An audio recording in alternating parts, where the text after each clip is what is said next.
तो आदाब, नमस्कार, गुड इवनिंग, सत श्री अकाल। एक बार फिर आप तमाम लोगों का स्वागत है क्राइम तक की कहानी के इस एपिसोड में। उम्मीद है पूरी फैमिली अच्छी होगी, अपना ख्याल रख रही होगी। आज बिहार में काफ़ी उथल पुथल, आजकल कई स्टेट में ऐसा देखने को मिल रहा है।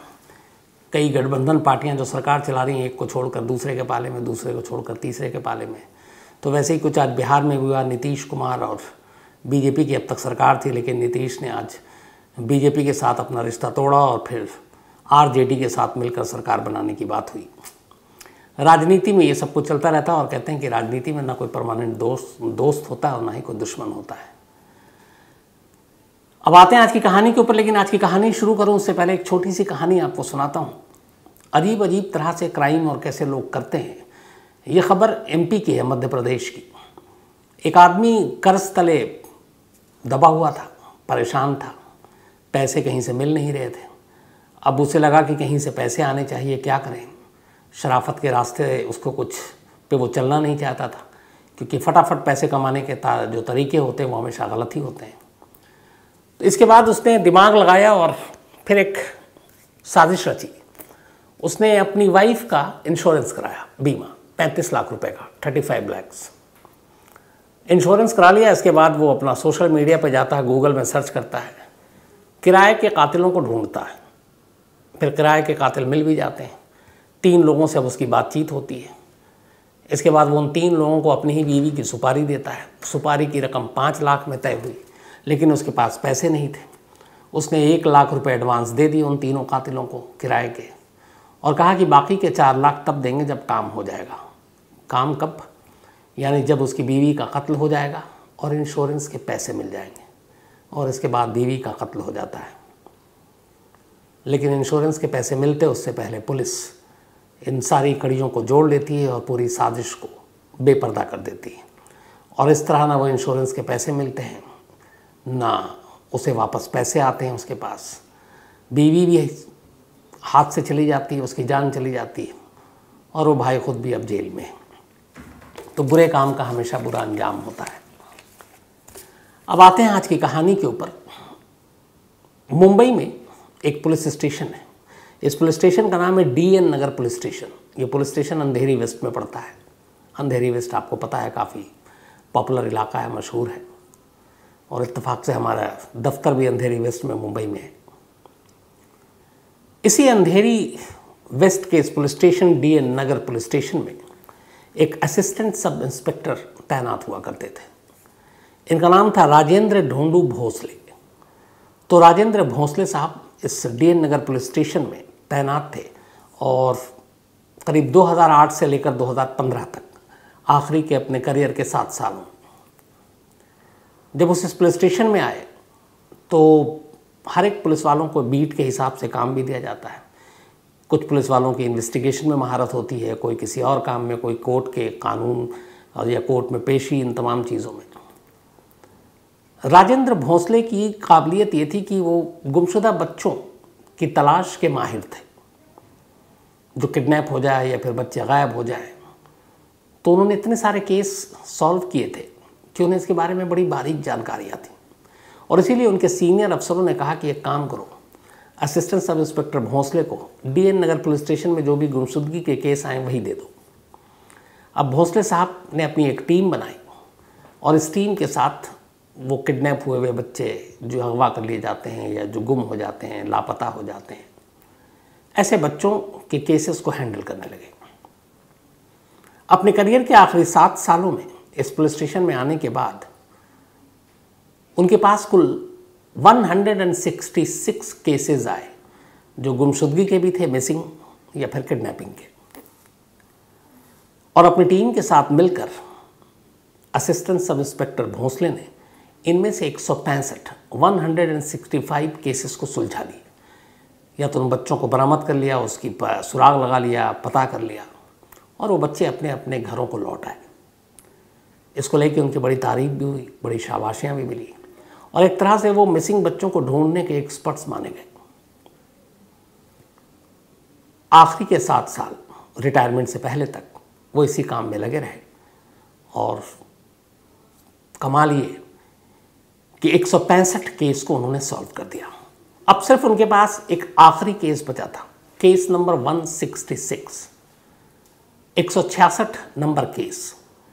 ये केस था एक ऐसी बच्ची का जो 2013 में गायब हो गई थी और उसके बाद से उसका कोई सुराग नहीं मिला। 2013, 14, 15 तक थे भोसले साहब, वो इस केस पे लगे रहे, बाकी केस सॉल्व करते रहे, लेकिन केस नंबर 166 वो सुलझा नहीं पा रहे थे। उन्होंने तमाम कोशिश की, यहाँ तक कि आलम ये था कि उनका घर इस इलाके से दूर था और वो अक्सर ट्रेन से अपने पुलिस स्टेशन आते और घर जाते। तो केस नंबर 166 की जो बच्ची थी, जो मिसिंग थी, और उस वक्त उसकी उम्र थी करीब 7 साल, वो उसकी तस्वीर अपनी जेब में रखा करते थे। इवन जब ट्रेन में भी वो जाते, घर आने जाना होता पुलिस स्टेशन, तो ट्रेन में तमाम मुसाफिरों को दिखाते, उनसे पूछते, अपने पड़ोस में या जहाँ भी ड्यूटी के सिलसिले में जाना होता उन लोकल लोगों से पूछते, तस्वीरें दिखाते कि इस बच्ची के बारे में कोई जानकारी, कोई सुराग। तमाम कोशिशों के बावजूद वो कामयाब नहीं हुए। 2015 आ गया और 2015 में assistant sub inspector Bhonsle retire हो गए। उनके दिल में बस एक ही ख्वाहिश थी, एक ही अफसोस था, और वो ये कि उन्होंने तमाम केस तो सुलझा लिए, केस नंबर 166 वो अनसुलझा छोड़कर जा रहे, रिटायर हो रहे। और यही वो चीज़ थी जिसने उन्हें एक तरह से रिटायरमेंट के बाद भी एक अफसर बनाए रखा। उन्होंने कहा कि बेशक मैं पुलिस की सेवा से रिटायर हो गया हूँ, लेकिन एक इंसान के तौर पर मैं उस बच्ची को ढूंढने की कोशिश करूँगा ताकि उसके घर वालों तक उस बच्ची को पहुँचा सकूँ। और ये वो जज्बा था कि रिटायरमेंट के बाद भी वो जहाँ जहाँ जाते उस बच्ची की तस्वीर ले जाते, उस लोगों से पूछते, उसका कोई सुराग ढूंढते। और ये सिलसिला रिटायरमेंट के आखिरी 7 सालों तक चलता रहा। वो बीच बीच में उस बच्ची के घर भी जाते, घर वालों से मिलते, उन्हें दिलासा देते कि एक दिन लौटेगी, मैं ढूंढूंगा, मैं लाऊंगा। और उनका इतना शानदार रिकॉर्ड था कि 165 केस उन्होंने सुलझाए। तो उन घर वालों को भी यकीन था कि शायद भोंसले साहब सही कह रहे हैं, वो एक दिन उनकी बेटी को ढूंढ लाएंगे। वक्त बीतता रहा। आखिरकार 2022 में करिश्मा होता है और इसी अगस्त के महीने में, बल्कि सिर्फ 5 दिन पहले, केस नंबर 166 सुलझ जाता है। वो बच्ची अपने घर को लौट आती है, लेकिन उसके साथ आती है एक ऐसी कहानी जिसे आप सुनेंगे तो आप यकीन मानिए कहेंगे कि शायद ऐसी कहानी आपने नहीं सुनी होगी। 22 जनवरी 2013, केस नंबर 166 की पूरी जानकारी अब मैं आपको दे रहा हूँ। 22 जनवरी 2013 की तारीख थी। एक 7 साल की बच्ची जो इसी अंधेरी वेस्ट में रहती थी, बेहद गरीब घर से, लेकिन परिवार ठीक ठाक था और वो अपने बच्चों को पढ़ाना चाहता था ताकि उनका भविष्य उज्जवल हो। तो बच्ची वहीं स्कूल में, एक पास में थोड़ी दूर पर स्कूल था, उस स्कूल में पढ़ा करती थी और उसके साथ उससे 1 साल उम्र में बड़ा उसका भाई स्कूल जाया करता था। 22 जनवरी 2013 को भी भाई बहन स्कूल के लिए घर से निकले। उस दिन उनके दादा ने बच्ची के 10 रुपये दिए उस लड़की के भाई के हाथ में। उन्होंने कहा कि तुम दोनों स्कूल जा रहे हो, ये 10 रुपये रख लो आइसक्रीम के लिए, 5 रुपये तुम्हारे लिए, 5 रुपये तुम्हारी बहन के लिए। भाई ने वो पैसे रख लिए, दोनों स्कूल गए। इसके बाद स्कूल की छुट्टी हुई, दोनों स्कूल से साथ निकले। अब सड़क किनारे फुटपाथ पर दोनों भाई बहन चल रहे हैं। बाहर निकलते ही बहन ने आइसक्रीम खाने की ख्वाहिश जताई और भाई से कहा कि मेरे हिस्से के वो 5 रुपये मुझे दे दो जो दादा ने दिए। भाई ने कहा कि चल अभी देता हूँ, थोड़ा रुक जा, पर उसने कहा नहीं, मुझे तुम अभी दे दो वरना तुम दोनों आइसक्रीम खा जाओगे। अक्सर जो बच्चों में होता है। भाई ने उसको उस वक्त दिया नहीं। बहन गुस्सा हो गई, उसने कहा जाओ मैं तुम्हारे साथ घर नहीं जाऊँगी जब तक तुम पैसे नहीं दोगे। भाई को लगा ऐसी लड़ाई पहले भी हुई थी, वो पीछे पीछे आ जाएगी। वो आगे बढ़ गया, थोड़ी दूर आगे गया, उसके बाद पलट कर देखा तो देखा उसकी बहन उसके पीछे नहीं आ रही। अब वो परेशान हो गया, ढूंढने लगा। उसने कहा कि चलो मैं आइसक्रीम भी खिला रहा हूँ, आवाज़ दे रहा अपनी बहन को, लेकिन बहन नहीं मिल रही। अब भाई को बड़ा डर भी लगा कि घर में क्या कहेगा, लेकिन वो भागता है, तमाम ढूंढने के बावजूद घर पहुँचता है और घर वालों को सारी बात बताता है। घर वाले समझते हैं कि कहीं नाराज़ होकर आसपास में छुपी बैठी होगी, वो उसे ढूंढते हैं। तलाश करते करते शाम हो जाती है, शाम तक वो बच्ची मिलती नहीं। ऐसा इससे पहले कभी हुआ नहीं। अब घर वालों को फिक्र होने लगी और इसके बाद पूरा परिवार डीएन नगर पुलिस स्टेशन पहुंचता है और वहां जाकर इस बच्ची की गुमशुदगी की रिपोर्ट लिखा देता है। डीएन नगर पुलिस स्टेशन में उस वक्त assistant sub inspector Rajendra डोंडू Bhosle इस काम के लिए माहिर माने जाते थे। उनके पास फिर एक केस आया एक गुमशुदा बच्ची का। उन्होंने घर वालों को दिलासा दिया, उसके बाद अपनी तफ्तीश शुरू की, भाई का बयान लिया, भाई ने पूरी कहानी बताई। उस पूरे स्कूल से घर के रास्ते और आसपास के जो सारे रास्ते थे उन पर पुलिस ने अपनी छानबीन की, लोगों से पूछा, तस्वीरें दिखाई, कोई जानकारी नहीं मिली। धीरे धीरे वक्त बीतता गया, सारे केस सुलझते गए। फिर 2015 में भोंसले साहब रिटायर हो गए, पर बच्ची मिली नहीं। इधर घर वालों का रो रो कर बुरा हाल, इकलौती बेटी थी और सब उसे बहुत प्यार करते थे, खासतौर पर उसके दादा, उसका भाई भी, माँ बाप भी। अब हर पल हर दिन उनके लिए एक पहाड़ जैसा था। दर दर भटक रहे थे, अपनी बेटी को ढूंढ रहे हैं, अपनी पोती को ढूंढ रहे हैं, वो अपनी बहन को ढूंढ रहा है, लेकिन कोई सुराग नहीं मिल रहा है। धीरे धीरे वक्त बीता। इस दौरान में बहुत सारे जो सोशल ऑर्गेनाइजेशन है वो भी सामने आए, इलाके में जो लोग काम करते हैं, कई ऐसे NGOs भी आए। सोशल मीडिया पे भी इस बच्ची की तमाम जानकारियाँ दी गई। बहुत सारे लोग इस बच्ची की तलाश में जुटे, पोस्टर पंफलेट सारे चिपकाए गए और बहुत सारे ऐसे स्वयंसेवक वहाँ पर आए। उन्होंने कहा कि इस बच्ची को ढूंढने में मदद करते हैं। फिर सोशल मीडिया इतना ज़्यादा वो था, उस पर गूगल से लेकर फेसबुक तमाम जगहों पर उस बच्ची की जानकारी डाली गई, लेकिन कोई सुराग नहीं मिला। इसी दौरान अब लगभग 9 साल बीत चुके थे। 4 अगस्त 2022 की तारीख आ गई। ये वो तारीख थी जो इसमें करिश्मा हुआ। 2004 अगस्त की बात, 2022 शाम के करीब 7:30 बजे थे। एक इसी अंधेरी वेस्ट में एक शख्स रहता था जो समाज सेवा का काम करता था। उसका नाम है मोहम्मद रफ़ीक। मोहम्मद रफ़ीक के मोबाइल पे एक कॉल आता है। वो कॉल उठाता है, सामने से एक लड़की की आवाज़ आती है। वो लड़की कहती है कि आपका नाम रफ़ीक है और आप ऐसे ऐसे एक संगठन से जुड़े हैं जो लोगों की भलाई के लिए काम करता है। वो कहता हाँ। वो लड़की कहती है कि आप किसी ऐसी बच्ची की भी तलाश कर रहे हैं जिसको गुम हुए हुए 9 साल हो गए हैं, जिसका ये नाम है, जो अंधेरी वेस्ट में रहती है। रफ़ीक कहता हाँ। तब उधर से आवाज़ आती है कि ठीक है, मैं अब आपको वीडियो कॉल कर रही हूँ, आप वीडियो कॉल पे आइए। वो फ़ोन कट जाता है, दोबारा वीडियो कॉल किया जाता है। अब रफ़ीक वीडियो कॉल पे है, उधर से दूसरी लड़की वीडियो कॉल पर है और वो कहती है कि अब मैं आपको एक लड़की को दिखा रही हूँ, आप ज़रा देख कर बताइए कि क्या आप इसी को तलाश कर रहे हैं। रफ़ीक उस लड़की को देखता है और चौंक उठता है। अक्लमंदी ये करता है कि उस वीडियो कॉल की स्क्रीनशॉट ले लेता है, उस बच्ची की तस्वीर। कहता है फिर कहाँ हो तुम लोग, पूरा पता पूछता है, नोट करता है।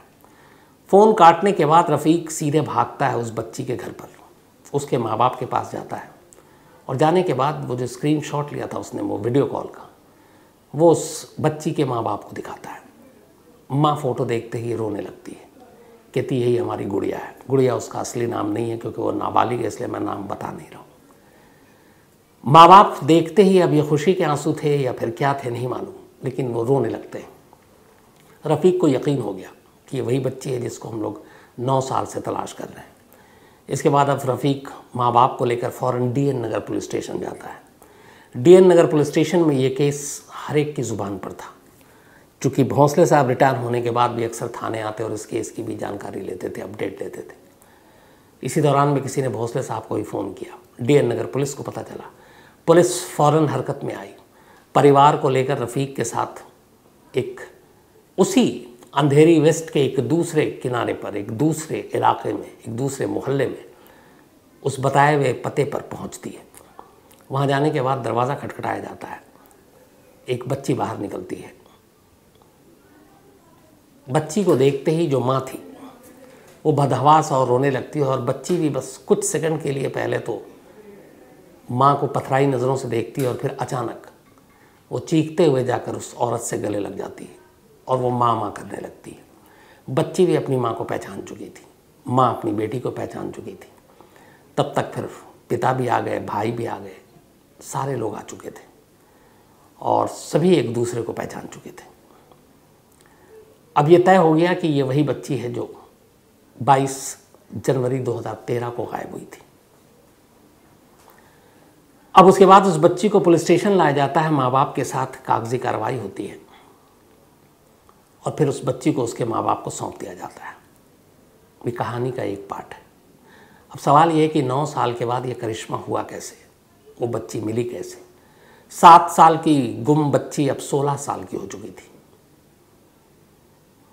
तो ये पूरी कहानी भी सामने आई, और इस कहानी के सामने आने की वजह थी एक शख्स जिसका नाम था हैरी जोसेफ डिसूजा, उम्र 50 साल, जो इस वक्त डीएन नगर पुलिस स्टेशन की हिरासत में है। कहानी ये थी कि 22 जनवरी 2013 को जब भाई बहन स्कूल से निकले, दादा के 10 रुपये में से 5-5 रुपये का हिस्सा होने लगा। बहन ने कहा वो मुझे 5 रुपये दे दो मेरे हिस्से के, मैं आइसक्रीम खाऊंगी। भाई ने इनकार किया और बहन रूठ गई और वो भाई से पीछे पीछे चलने लगी, रुक गई। भाई को लगा वो आएगी, भाई आगे बढ़ गया, और बस इसी पल ये जो शख्स था हैरी जोसेफ डिसूजा, ये सब कुछ देख रहा था और वो बच्ची के पीछे पीछे चल पड़ा। वो ये भी सुन चुका था कि बच्ची आइसक्रीम मांग रही है भाई से, भाई पैसे नहीं दे रहा है। भाई अब आगे था, बहन अकेली थी। डिसूजा उसके करीब जाता है, कहता बेटा चलो मैं तुम्हें आइसक्रीम खिलाता हूँ। 7 साल की बच्ची, समझ और अकल इतनी है नहीं, आइसक्रीम के लालच में आ गई। उसने कहा ठीक है अंकल। उसके बाद वो उसे गोद में उठाता है, आइसक्रीम दिलाता है और फिर एक दूसरी गली से लेकर निकल जाता है। और फिर ले जाने के बाद वो उसे अपने घर ले जाता है, उसी अंधेरी वेस्ट में जिस इलाके में इस बच्ची का घर था। उस घर से इसके घर की दूरी मुश्किल से 500 मीटर की, सिर्फ 500 मीटर। अब वो उस बच्ची को अपने घर ले जाता है। डिसूजा की एक बीवी सोनी, इन दोनों की कोई औलाद नहीं थी और इन्हें औलाद की चाहत थी। शादी को कई साल हो गए थे, कोई औलाद पैदा नहीं हुआ। तो इन दोनों की नीयत बुरी नहीं थी उस वक्त, लेकिन जिस तरीके से जो काम किया वो गलत था, कानून के खिलाफ भी था।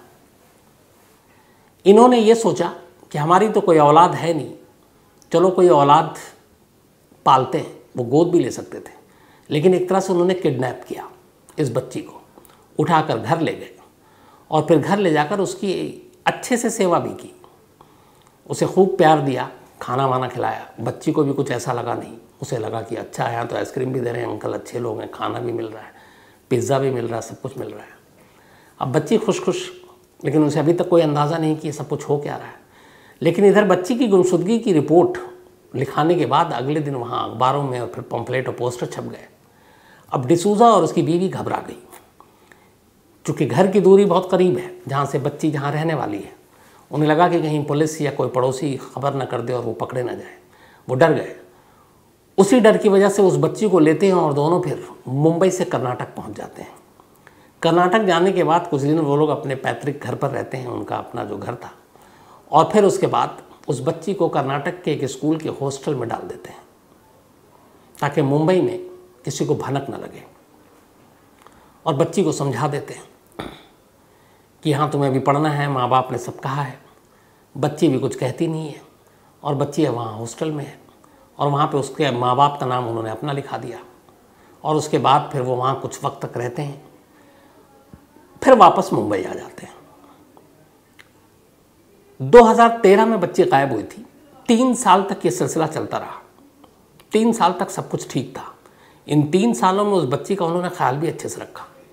लेकिन 2016 में कहानी बदल जाती है। 2016 में अचानक डिसूजा और सोनी, ये दोनों एक और बेटी को जन्म देते हैं। पहली बार अपनी औलाद को जन्म देते हैं।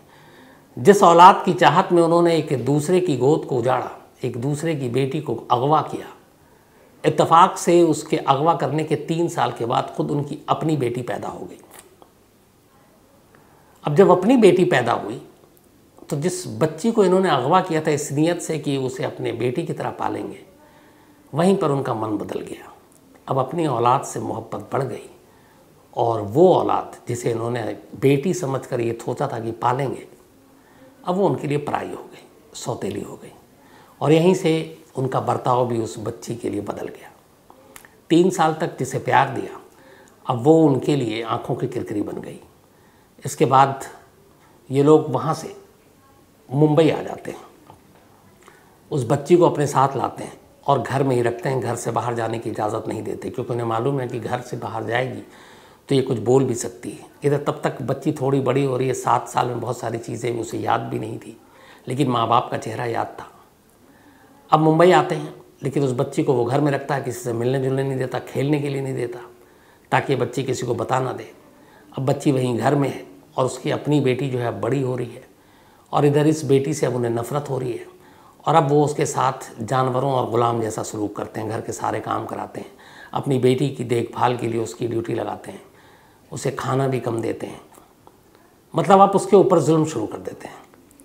थोड़ा वक्त और बीतता है, अब ये थोड़ी बड़ी होती है, तो फिर ये दूसरों के घरों में एक दाई के तौर पर अपनी उस मासूम बच्ची को काम के लिए भेजना शुरू कर देते हैं, ताकि वो पैसे कमाए और उस पैसे से इनका घर चले। अब वो छोटी सी जिसको इन्होंने अगवा किया था, वो आस पड़ोस के घरों में दाई का काम कर रही है, उसको भरपेट खाना भी नहीं दे रहे हैं, उसके साथ जुल्म भी कर रहे हैं, क्योंकि अब उनकी औलाद हो चुकी थी। ये सिलसिला चलता रहा। इत्तेफाक की बात है कि इसी 2022 में इन्होंने, करीब जनवरी या फरवरी का महीना था, पहली बार इस बच्ची को अपने घर से थोड़ी दूरी पर एक घर में नौकरी पर लगाया, और इस बच्ची का काम ये था कि उस घर में भी एक बच्चा था, उसकी देखभाल, बेबी सिटिंग, देखभाल करनी थी बस। अब ये वहाँ पे उस घर में काम करने लगी। उस बच्चे की खुद बच्ची है, लेकिन उसकी देखभाल करने लगी, लेकिन अब उसकी उम्र लगभग 15-16 साल हो चुकी थी। तब उस घर में वो बतौर दाई उस बच्चे की देखभाल का काम करती है। इत्तेफाक से उस घर में एक और काम करती थी लड़की, इसका काम था सिर्फ बच्चे को देखना, उसका काम था घर की साफ़ सफाई, खाना बनाना। तो अब दोनों एक ही घर में काम कर रहे हैं। धीरे धीरे दोनों में बात होती है, दोनों में दोस्ती हो जाती है, एक दूसरे के बारे में पूछते हैं। और वो जो दूसरी काम करने वाली आती थी, वो अपना काम ख़त्म करके अपने घर चली जाती थी। इससे पूछती थी कि तुम्हारा घर कौन है, कहाँ है, कौन कौन है। घर वाले ने इतना डरा रखा था कि इसने पहले कभी मुंह नहीं खोला, लेकिन जब उससे 5-6 महीने की दोस्ती हो गई, तब उसने एक दिन धीरे से उसको बताया कि मैं अपने माँ बाप की असली बेटी नहीं हूँ। मैं जब स्कूल से आ रही थी, मेरे माँ बाप के नाम पर उन्होंने मुझे उठाया था, और पहले बहुत अच्छे से रखते थे, लेकिन फिर उनकी बेटी हो गई, मुझे मारते पीटते, पूरी कहानी सुना दी। तो उसने कहा कि मतलब तुम गुमशुदा बच्ची हो? उसने बोला हाँ। वो जो दूसरी लड़की काम करती थी, वो थोड़ा पढ़ती लिखती भी थी और सोशल मीडिया पर भी थी। आजकल बच्चे सब मोबाइल पर खूब रहते हैं। उसने उससे पूछा कि अच्छा तुम्हारा अपना नाम वाम पता है? उसने सब नाम बताया। उसे अपने घर का पता ठीक से याद नहीं था, लेकिन ये था कि जिस लोकेलिटी में उसने कहा क्या यही अंधेरी में है, लेकिन कहाँ पे घर है मुझे याद नहीं है। उस बच्ची ने अब गूगल करना शुरू किया, सोशल मीडिया पे जाना शुरू किया, और गुमशुदा बच्चों की जो तलाश के लिए सारी चीज़ें लोग डालते हैं वो सब देखना शुरू किया। धीरे धीरे करते करते उसे अचानक इस बच्ची के बारे में काफ़ी सारी जानकारी गूगल पे और उस पर मिल गई। फेसबुक और उस पर लोगों ने अलग अलग पोस्ट डाल रखा था। अब जब उसने देखा तो उसे पता चला कि इसका असली नाम क्या है, इसका पता क्या है, लेकिन पता नहीं था उस वक्त। बस ये था कि ये गुम है, कोई इनाम दे। तो ये फ़ोन नंबर दिया हुआ था। तो उसने ऐसे 5 फ़ोन नंबर निकाले उसी सोशल मीडिया से। उन 5 नंबरों पे अब उसने कॉल करना शुरू किया, और इधर ये बात हुई कि किसी को बताना नहीं है, और वो बच्ची बिना घर में कुछ बताए हुए डेली आती, काम करती और घर वालों को जाहिर ही नहीं करने देती। अब दूसरी लड़की ने 5 नंबर पे हर एक को कॉल करना शुरू किया। पहले 4 नंबर बंद थे, बड़ी वो मायूस हो गई। बट उसने 5वां नंबर जब मिलाया तो घंटी बजी। वो 5वां नंबर जिस शख्स ने उठाया था वही मोहम्मद रफ़ीक था, जो एक कार्यकर्ता था, एक NGO चलाता था, उसके लिए काम करता था। उस बच्ची ने रफ़ीक को फ़ोन किया और उसने कहा कि एक 2013 में बच्ची गायब हुई थी जिसका नाम ये है, आप लोगों ने इसके बारे में डाल रखा और उसमें से एक नंबर आपका, क्या आप इस बच्ची को तलाश कर रहे हैं? रफ़ीक ने कहा हाँ हम लोग तलाश कर रहे हैं। तब उसने कहा कि 1 मिनट मैं वीडियो कॉल करती हूँ, आपको चेहरा दिखाती हूँ, आप पहचान कर बताइए। क्योंकि उस वक्त की तस्वीर एक 7 साल की बच्ची की थी, अब वो इस वक्त एक 16 साल हो चुकी थे, उसके 9 साल बीत चुके थे। उसने वीडियो कॉल करके उस बच्ची को, जो अब 16 साल की हो चुकी है, दिखाया रफ़ीक को। रफ़ीक उस बच्ची के नैन नक्शोलिया को देखते ही पहचान गया कि यही है, और उसने फिर स्क्रीनशॉट लिया, फिर घर गया, उसके बाद पुलिस स्टेशन गया, फिर वो लोग आए, और इस तरह से डिसूज़ा के घर पर जाने के बाद डिसूज़ा और उसकी बीवी सोनी, इन दोनों को पुलिस स्टेशन लाया गया। अब डिसूज़ा की अपनी बेटी 6 साल की हो चुकी थी। करीब 9 साल से गुम एक बच्ची इस तरह से बरामद हो गई, लेकिन कहानी अब भी ख़त्म नहीं हुई। अब वो बच्ची मिल गई, डिसूजा पकड़ा गया। डिसूजा के और उसकी बीवी के ऊपर किडनैपिंग के केस लगे और बाकी चार्जेस लगे।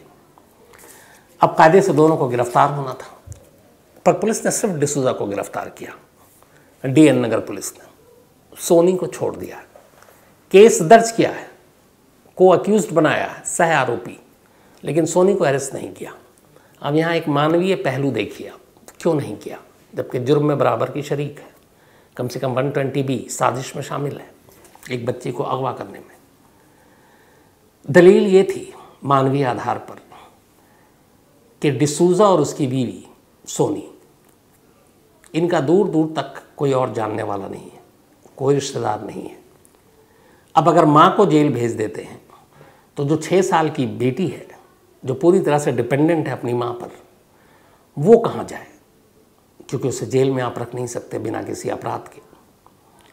तो डीएन नगर पुलिस स्टेशन ने अदालत के ज़रिए ये तय किया कि फ़िलहाल जब तक इस बच्ची का कोई सामने आकर पालने की जिम्मेदारी न ले, महफूज हाथों में वो न जाए, तब तक उसके माँ की गोद उससे नहीं छीनी जाएगी और वो बच्ची अपने माँ के साथ रहेगी।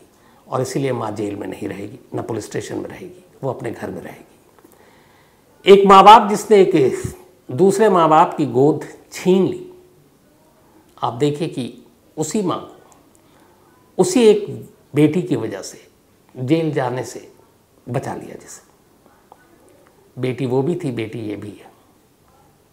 तो फिलहाल सोनी बाहर है और तलाश हो रही है कि उस बच्ची की अगर सही जगह पे कुछ उसकी गुंजाइश बन जाए, उसके पालने पोसने का इंतज़ाम, तो जो जुर्म है उसके लिए जो भी जेल और पुलिस है वो करेंगे। लेकिन फ़िलहाल सोनी बाहर है, लेकिन डिसूजा जेल के अंदर है।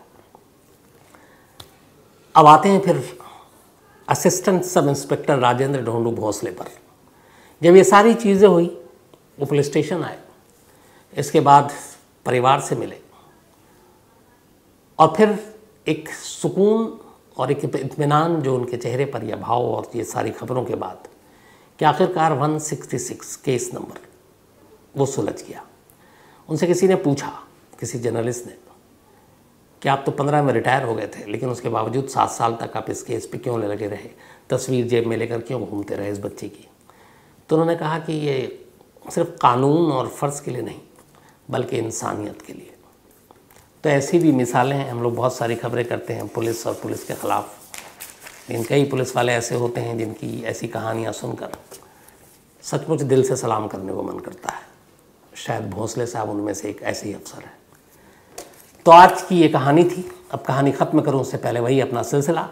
आज सुशील पांडे जी का जन्मदिन है, तो हैप्पी बर्थडे सुशील साहब। इसके अलावा खुशी शुक्ला, इनका भी आज बर्थडे है, तो हैप्पी बर्थडे खुशी, आप हमेशा खुश रहें। और संचित शुक्ला जी ने भेजा, उनकी बहन है। तेजस्वी राज ठाकुर, इनका भी आज जन्मदिन है, तो हैप्पी बर्थडे तेजस्वी।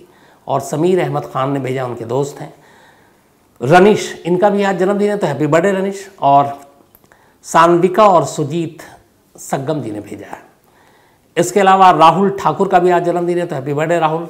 विक्रमजीत जी, इनका भी आज जन्मदिन है, तो हैप्पी बर्थडे विक्रमजीत जी। और मनदीप कौर जी के पति हैं ये, चंडीगढ़ से हैं ये। रयान थंगल, इनका भी आज बर्थडे है, तो हैप्पी बर्थडे रयान। और फैसल थंगल के बेटे हैं ये, तमिलनाडु से, और बेटा केरल में पढ़ रहा है। डॉक्टर अर्चना एवलिन करकेट्टा, तो आज इनका भी बर्थडे है, हैप्पी बर्थडे डॉक्टर अर्चना जी। और डॉक्टर हिमांशु वैश्य ने भेजा, उनकी वाइफ हैं ये, कोरबा छत्तीसगढ़ से। इसके अलावा मेघा, इनका भी आज जन्मदिन है, तो हैप्पी बर्थडे मेघा जी। और रितेश राज ने भेजा, उनकी पत्नी है। शानू डडवाल का भी आज जन्मदिन है, हैप्पी बर्थडे शानू, और ऑल द बेस्ट आपकी स्टडी के लिए, हिमाचल प्रदेश से हैं ये। साथ ही CA सुदेश कुमार, इनका भी आज जन्मदिन है, तो हैप्पी बर्थडे सुदेश। और लोकेश रेवाड़ी ने भेजा है, लोकेश ने भेजा रेवाड़ी हरियाणा से। इसके अलावा जयपाल सिंह राणा जी, गोंडा में रहते हैं ये साहब, और आज ही इनका एक लेटर मिला मुझे। और मैंने अपनी ज़िंदगी में इतना बड़ा लेटर इससे पहले ख़त न पढ़ा, न किसी ने मुझे भेजा। और मुझे हैरानी इस बात पे है कि इतना इन्होंने वक्त कैसे लिया। ये देखिए, मैं आप सभी लोगों को दिखाता हूँ। ये दोनों तरफ पन्ने में है अलग अलग, 28 पन्नों का लेटर है ये टोटल। राइटिंग भी बहुत अच्छी है इनकी। ये गोंडा से हैं जयपाल सिंह राणा साहब, और इन्होंने लेटर लिखा, बहुत सारी बातें इन्होंने लिखी हैं और बहुत सारा प्यार, और इनको देख कर लगता है कि इन्होंने बहुत बारीकी से क्राइम तक की कहानियाँ सुनी हैं। बट 28 पन्नों का आपने ख़त लिख डाला, मुझे इस बात पे हैरानी है। मतलब जितना आपने लिखा है अभी उसको पढ़ने में भी कम से कम उतना ही वक्त लगेगा। मैंने बहुत सारे पन्ने तो पढ़ डाले हैं, बाकी पढ़कर फिर आपको डिटेल में ज़रूर रिप्लाई करूँगा। पर आपके इस प्यार के लिए दिल से शुक्रिया, thank you so much Jaipal Singh ji. इसके अलावा विकास बाबल हैं, इन्होंने ये पूछा है कि ये क्राइम तक की कहानी की आप सारी जानकारियाँ कहाँ से लेते हैं, कैसे लेते हैं। तो पहले भी शायद मैंने इसका जवाब दिया है कि इसके लिए बहुत पढ़ना पड़ता है, रिसर्च करना पड़ता है, चेक करना पड़ता है, क्रॉस चेक करना पड़ता है। एक और भी है कि हमारे पास एक एडवांटेज है कि एक बड़ा ग्रुप है, media house India today group. तो हमारे रिपोर्टर न सिर्फ देश में बल्कि विदेश, दुनिया के हर कोने में हैं। तो वहाँ से भी मदद मिलती है, उन रिपोर्टर से भी मदद मिलती है, उनसे भी इन्फॉर्मेशन मिलती है। इसके अलावा अलग अलग स्टेट्स की जो पुलिस है उसमें अपने बहुत सारे लोग हैं, उनसे भी जानकारी मिलती है। कुछ क्रिमिनल भी जानकारी दे देते हैं तो उनसे भी मिल जाती है। दूसरा, इन्होंने पूछा कि ये क्राइम तक नाम कैसे क्यों रखा आपने। तो उसकी वजह ये है कि एक इंडिया टुडे ग्रुप और चैनल जिससे मैं जुड़ा हूँ आज तक, तो हमारे ज़्यादातर जो ब्रांड्स हैं उसके नाम के आगे तक लग जाता है। तो अब मैं तो चूँकि बेसिकली एक क्राइम रिपोर्टर हूँ, तो क्राइम का ही ये पूरा एक कहें तो क्राइम की कहानियाँ हैं या फिर क्राइम बेस्ड ही एक तरह का चैनल है। तो तक तो आसानी से लग गया, क्राइम तो है ही है, तो क्राइम तक बन गया, और कोई इसकी वजह है नहीं। इसके अलावा रजत भारद्वाज जी हैं, और सॉरी रजत भारद्वाज, मैं आप सबके सामने आज फिर से माफ़ी मांगता हूँ। ये रजत भारद्वाज जी दिल्ली आए थे, बल्कि नोएडा आए, और कई बार नोएडा ऑफिस के बाहर भी आए, और उनको मुझे मुलाकात करनी थी मुझसे, और इत्तेफाक से हमारी मुलाकात नहीं हो पाई। और उसमें गलती आधी मेरी भी नहीं है, वो ये कि मैंने आपको बताया था 4-5 दिन से मैं दफ्तर आ नहीं रहा था, क्योंकि फैमिली में कोई बीमार थे और इस वजह से मैं दफ्तर से दूर था, तो उस वजह से मुलाकात नहीं। लेकिन कल जब मैंने इनका मेल देखा, मैंने रिप्लाई किया, बट ये मेल लेट देखा इन्होंने, और तब तक ये जा चुके थे। बट रजत भाई, वादा है अगली बार जब आप आएंगे तो ज़रूर मुलाकात होगी। और आप अपनी मम्मी को मेरा प्रणाम भी कहिएगा, और जो कुछ मतलब आपने जो जिक्र किया था, मम्मी ने कुछ भेजा भी था, वो भी नहीं मिल पाया। तो अगली बार आप आएंगे तो ज़रूर मिलते हैं आपसे।